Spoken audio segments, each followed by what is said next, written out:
Real Madrid have 15, but this list is bigger than one giant. These are the clubs that built European Cup history, ranked by every title they ever won. At number 13, it is Porto, and they are the perfect spoiler club. Only 2 titles, but both hit hard. 1987 and 2004. UEFA's all-time list still puts them among the multiple winners. And what makes Porto different is efficiency. They only reached 2 finals, and they won both. For a club outside Europe's richest league circles, that is serious work, and it is why Porto still belong in this conversation. The image everybody remembers is Roba Majer's backheel against Bayern in 1987, one of the most famous goals any final has produced. Then came Mourinho's 2004 run, when Porto beat Monaco 3-0 and finished the job as the competition's big surprise package. Benfica have more domestic weight in Portugal, but Porto matched them on European Cups and did it with a perfect final record. That is real continental punch. At number 12, Nottingham Forest almost feel too low because 2 titles from 2 finals is outrageous. UEFA still lists them on 2, both won back-to-back in 1979 and 1980. And the crazy part is the timing. Forest were promoted to England's top flight in 1977, won the league in 1978, and then conquered Europe. Very few club stories in football move that fast. Brian Clough turned Forest from a rising English side into European champions, and Trevor Francis's header against Malmo sealed the first one. Then they backed it up the next year, which is why this is not just a fairy tale but a genuine mini-dynasty. With all due respect to some bigger modern clubs, Forest's European peak is still more ruthless than most. 2 trips, 2 cups, job done. At number 11, Benfica sit on 2 titles, but their story is bigger than that total. UEFA notes they reached 7 European Cup finals, and in the early 1960s they were the team that took over after Real Madrid's first golden run. They won in 1961 and again in 1962, so this is not a one-off story. For a while, Benfica were the benchmark in Europe. The second win says everything. In 1962, Benfica beat Real Madrid 5-3, even though Ferenc Puskás scored a hat-trick, and Eusebio announced himself on the biggest stage with 2 huge goals. That is a serious piece of European history. The frustration is that Benfica then kept losing finals after that, which is why they stay this low. But those first 2 crowns were big enough to put them here forever. At number 10, Juventus are one of the strangest clubs on this list. They only have 2 European Cups, from 1985 and 1996, yet UEFA's records show they reached 9 finals. So when you think of Juve in Europe, you think of heavyweight status, but also a lot of pain. This club has lived near the trophy for decades, even when it did not end with the lift. That balance is why they land here. No club has lost more European Cup finals than Juventus. 7, including 5 in the Champions League era. So yes, they belong because 2 titles and 9 finals is still massive, but compared with clubs above them, the conversion rate hurts. Juve have had more chances than most teams on earth. That is what makes the story great, and a little brutal. At number 9, Chelsea only have 2 titles, but both wins feel massive because they came in very different ways. The first was the old-school miracle run in 2012. The second was the cold, organized 2021 team that beat Manchester City in the final. UEFA's club history gives them just 2 crowns, but for a club that spent years chasing Europe, those 2 nights changed everything. 2012 is the one nobody forgets. Chelsea were 1 goal from defeat in Munich. Then Drogba scored in the 88th minute and finished it on penalties against Bayern in Bayern's own stadium. 9 years later, they won it again under Thomas Tuchel, beating City 1-0 through Kai Havertz.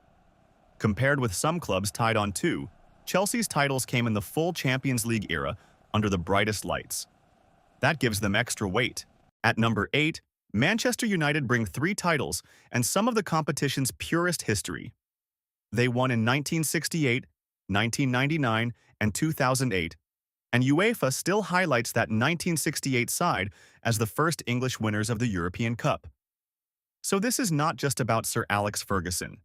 United mattered in this competition before the Premier League boom, and that gives their record real depth.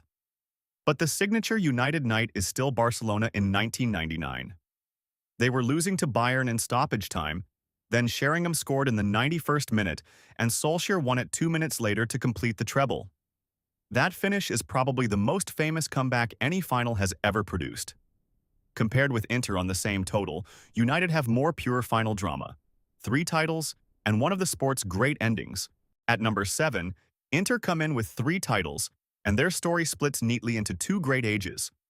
First, there was Helenio Herrera's Grande Inter, which won back-to-back European Cups in 1964 and 1965 and beat Real Madrid in the first of those finals. Then, after decades of waiting, Mourinho's Inter won again in 2010. That spread across eras makes Inter feel bigger than the raw total. The 2010 triumph is the modern reference point. Diego Milito scored both goals against Bayern, and Inter completed a famous treble at the same time. That win ended a wait stretching back to the mid-1960s, which is why it landed so hard. With all due respect to United, Inter's 3 titles cover tactical eras that changed football. That is why the Nerazzurri edge closer to the top half. At number 6, Ajax are pure football culture. 4 titles is already elite, but the bigger point is how they won them. UEFA still frames the early 70s side as a team that changed football, and that is not hype. Ajax won 3 straight European Cups from 1971 to 1973 with Cruyff and Total Football, then added a 4th in 1995. Few clubs have ever felt more influential. Their 1995 win gave the story a second life. Ajax beat Milan with an average age of just 23, and the late goal came from 18-year-old Patrick Kluivert, still the youngest scorer in a final. So Ajax are not just historic, they are historic in different ways. Compared with Barcelona above them on titles, Ajax have the smaller total, but they may have changed the game more. At number 5, Barcelona sit on 5 European Cups, and their rise is heavily tied to style. The first one came in 1992, but the real power stretch was 2006 to 2015, when they won 4 titles in 9 seasons.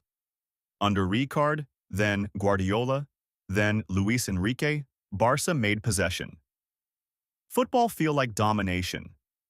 This is one of the clearest peaks any club has had in the Champions League era.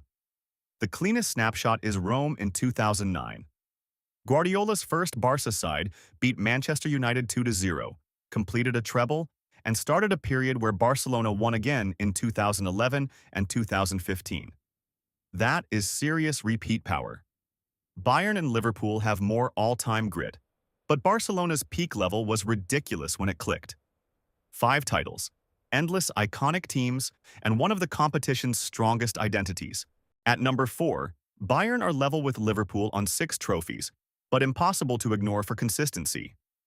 They won 3 straight from 1974 to 1976, added titles in 2001 and 2013, and then lifted it again in 2020. UEFA also records Bayern with 11 European Cup finals, so this is not a club that pops up once in a generation. Bayern are almost always near the end of the story. There are 2 modern Bayern images. One is Robben's late winner against Dortmund at Wembley in 2013 after years of final pain. The other is the 2020 team that won all 11 games, the first club ever to do that in a Champions League season. That mix of dynasty and efficiency pushes Bayern above Barcelona. 6 titles and almost no dead eras. At number 3, Liverpool take it because 6 European Cups at Anfield feel heavier than almost anywhere else. 4 of them came before the competition even became the Champions League, which tells you how strong Liverpool were in the 1970s and 1980s. Then they added the modern ones in 2005 and 2019. Different squads, different managers, same European aura. That kind of range is hard to match. And yes, Istanbul does a lot of work here. Liverpool were 3-0 down to Milan in the 2005 final, came back to 3-3, and won on penalties in the miracle of Istanbul. 14 years later, they beat Tottenham 2-0 for title number 6, proving they were not living on memory alone. Compared with Bayern on the same number, Liverpool's European mythology is just a little louder. That is why they edge third. At number 2, Milan still sit clear of everyone except Real Madrid. 7 European Cups is a serious gap, and the wins are spread across different versions of Milan. The early 60s, the late 80s, the early 90s, and the 2000s. UEFA lists them with 11 final appearances, so Milan are not just a historic badge. They are one of the original powers of this tournament. What makes Milan special is how complete some of those wins looked. The 1989 and 1994 finals were both 4-0 victories, and the 2007 final against Liverpool gave them clean revenge for Istanbul. Add Paolo Maldini lasting long enough to become the oldest winner in a European Cup final, and the legacy gets even stronger. Liverpool and Bayern can argue on 6. Milan are still clear on 7. At number 1, the scale is ridiculous. Real Madrid have 15 European Cups, more than double Milan's total, and UEFA says they have done it from 18 final appearances. They won the first 5 editions from 1956 to 1960, then added another modern 3 in a row from 2016 to 2018. Basically, they own the start of the competition, and one of its biggest recent eras too. And even in the Champions League era, Real turned finals into routine. UEFA notes they have won all 9 Champions League era finals they have reached, and the most recent overall title came in 2024 for number 15. That is why every other club here is really fighting for second place in the long view. Real Madrid are not just the leaders of this ranking. They are the standard the competition was built around. From Porto's perfect finals record to Real Madrid turning this competition into their own territory, this ranking shows one thing. In Europe, greatness is not about winning once. It is about leaving behind trophy runs that the next generation still has to chase. So who are you backing here? Which club should be higher? Which club is too low? And which trophy story hits hardest for you? Drop your ranking in the comments and like and subscribe for more football lists every week.